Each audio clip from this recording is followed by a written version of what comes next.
Hi, my name is Kelsey Lund, and this is my presentation for EDTC 615. I am a second grade teacher at a Title I school in Howard County, and I currently teach all subject areas. For this class, we focused on a data action model based off of the Venables textbook. We began by analyzing data and creating exploratory questions. We identified learning and instructional gaps, created SMART goals based on these gaps, then designed an implementation plan in order to support students' learning. The classroom context that we focused on was a second grade math class, and it was on the standard 2OAA1, use addition and subtraction within 100 to solve 1- and 2-step word problems. This is a short snippet of our data. As you can see, many of our students with IEPs struggled with this standard. So we wanted to design exploratory questions and an implementation plan that would support these students. The exploratory question that we decided to go with was, what additional activities or strategies can be implemented to assist students with IEPs to excel beyond basic on MSA Math to become proficient in this subject area? We ranked our data points that we had brought to the meeting. The highest priority was the lesson plan because we had so many students struggling with this topic.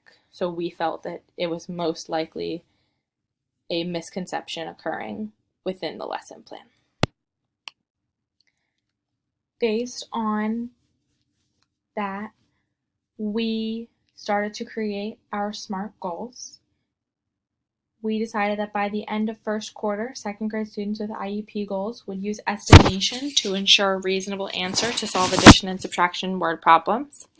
That by the end of the unit, at least 75% of second grade students would improve their problem solving skills and their ability to solve both addition and subtraction word problems.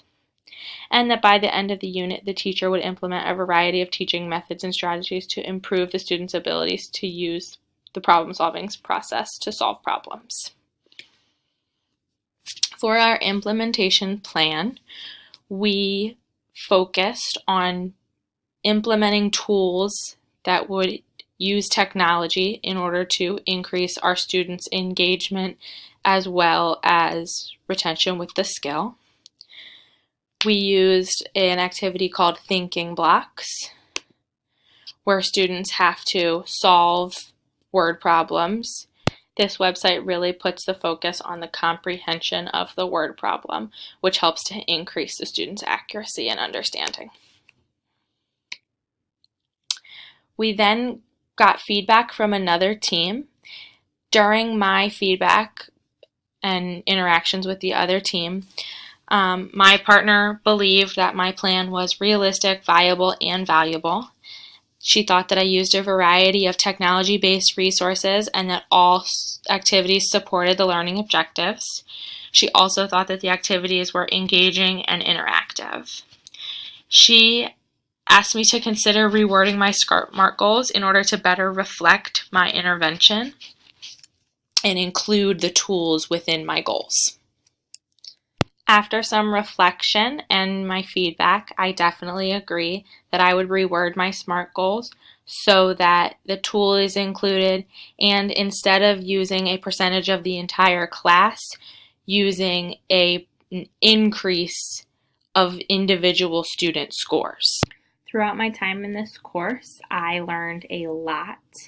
Some of the key takeaways that I plan to take back to my school are the implementation table document.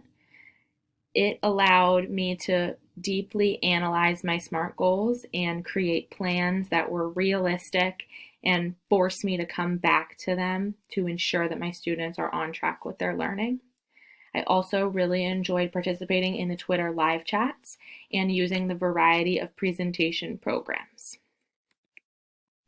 Some of the strengths that I feel that I brought were my planning and collaboration. I feel I was definitely a leader in getting presentations organized, as well as my content knowledge.